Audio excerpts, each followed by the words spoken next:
The first crime, arrogance wrapped in fire.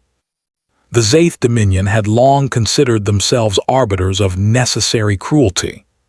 In their fractured tongue, mercy was synonymous with weakness, and weakness deserved eradication. When their patrol encountered the Terran hospital ship Mercy Dawn in the contested fringe of the Perseid Arm, they did not see the white hull markings, the glowing red cross, or the beacons broadcasting neutrality. They saw prey. The attack lasted 7 minutes. Plasma beams sliced open the vessel's belly. Escape pods were vaporized before they cleared the blast zone. The wounded and dying aboard, soldiers and civilians alike, never stood a chance. The Dominion commander broadcast the slaughter across their channels, mocking the soft-hearted Earthlings who hid behind medics. Laughter echoed in alien tongues as human cries faded into silence. The galaxy watched, and many thought, humanity will protest, perhaps sanction, but never strike back. The toasts of tyrants. In the smoky chambers of the Dominion Council, the attack was celebrated. Hollow screens replayed the destruction again and again. Admirals raised chalices of burning liquor, praising the lesson taught to Earth. "Let them learn their fragility," one warlord sneered. "They coddle their wounded while we discard ours. Their compassion will be their undoing." The Dominion's allies joined the mockery. Commentaries spread across neutral networks. Earth is civilized. Earth will restrain itself. Earth has forgotten how to bite. For a fleeting moment, the galaxy believed this lie.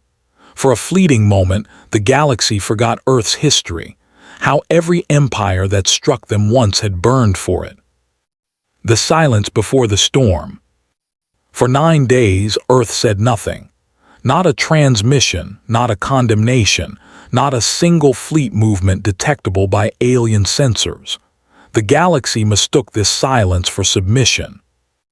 But in the fortified vaults beneath Luna Command, orders had already been given.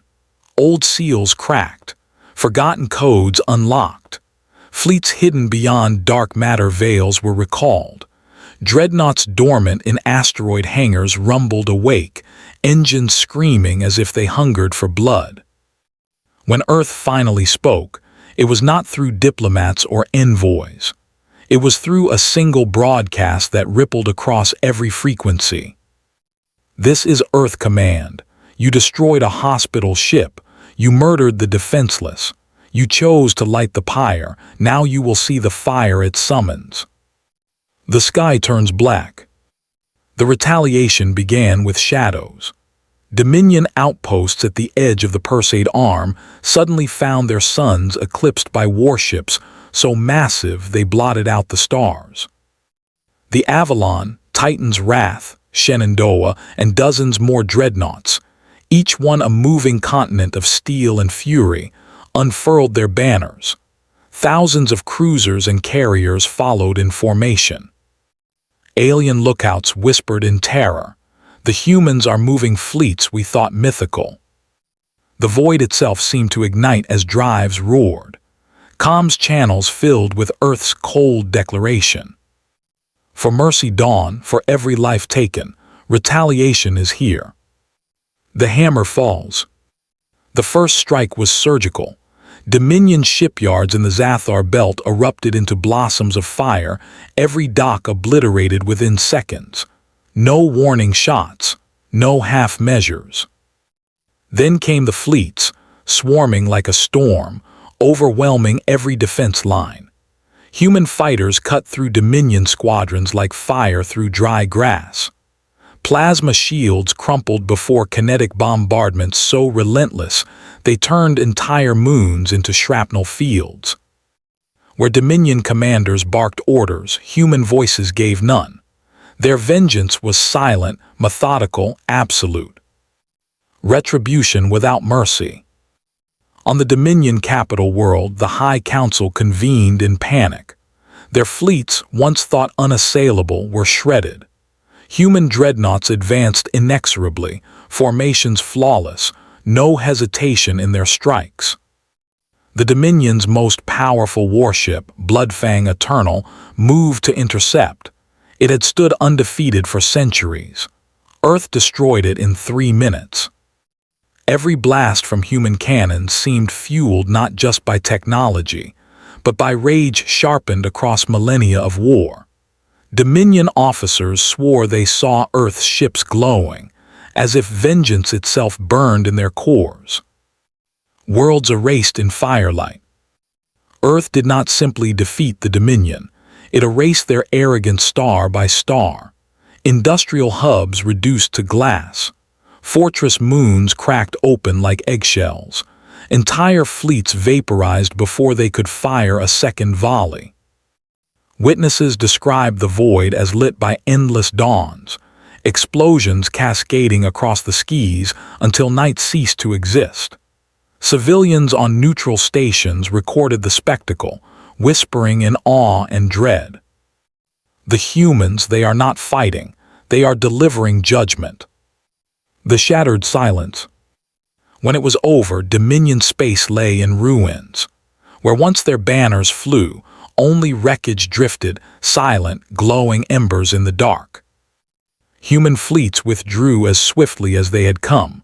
They left nothing occupied, no puppet regime installed. They left silence, only silence.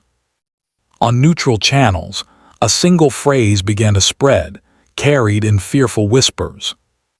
Never provoke Earth again. Epilogue, the lesson burned into the stars. The galaxy would never forget. The Dominion, once brash and cruel, now spoke of Earth in hushed tones. Their surviving warlords cowered, haunted by the image of skies lit with vengeance. Earth returned to its silence, but that silence was no longer mistaken for weakness. It was the silence of a predator that chose not to hunt until provoked. And across the stars, civilizations learned. Humanity's patience may be vast, but their vengeance is infinite. The crime against mercy. The Vayari ascendancy had long considered themselves the arbiters of galactic power. They measured civilization not by compassion but by conquest, not by mercy but by the precision of annihilation. When their fleet intercepted the solace of dawn, a Terran hospital ship, they did not hesitate. The solace carried no weapons, no escorts, no soldiers. Only the wounded, the sick, the old, and the children displaced by wars humanity had sought to keep away from its borders. Its hull bore markings in more than 40 galactic languages, clear and unmistakable: protected vessel, non-combatant, do not engage. The Vayari commander sneered at the warning. Humans claim neutrality, but neutrality is weakness. Their compassion is a disease.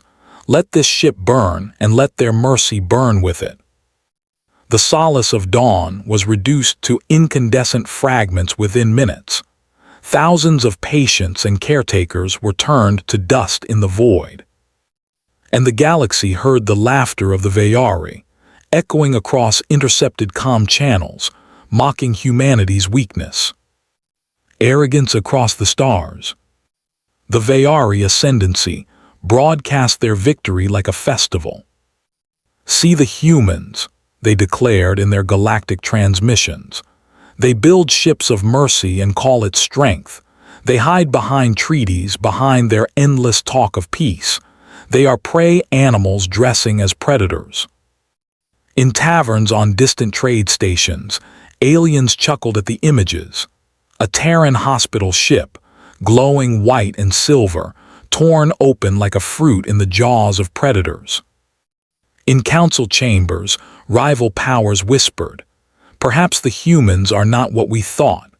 Perhaps they will endure this insult, swallow their pride, and retreat deeper into their fragile illusions of morality." The Vayari's mistake was not the attack itself. It was their certainty. Their unshakable, suicidal certainty that Earth, patient, restrained Earth, would do nothing. The silence before the storm. For weeks after the atrocity, the humans said nothing. No public declarations. No fiery condemnations on galactic networks. No fleets scrambling openly across the stars. The Earth Confederation remained silent, its diplomats calm, its borders seemingly untouched. The Vayari took this silence as submission. They mistook the stillness of deep water for shallowness. But in the silence, something else was happening. Deep beneath Earth's oceans, ancient vaults sealed since the first expansion were opened. Shipyards that had been dormant lit up with fire and industry, hammering steel and plasma into shapes that made even the void shiver. On the far side of Mars, the Ares anchorage blinked alive, awakening Terran dreadnoughts so massive that their hulls blotted out the stars behind them. Entire sectors went dark as power grids were siphoned to fuel jump drives large enough to move mountains. The galaxy did not yet understand that the silence was not submission. It was a breath drawn deep. A calm before a storm so vast it would shake constellations. The first rumblings of retribution. The first to realize the truth were the smugglers. They whispered of Terran ships no one had seen before, moving silently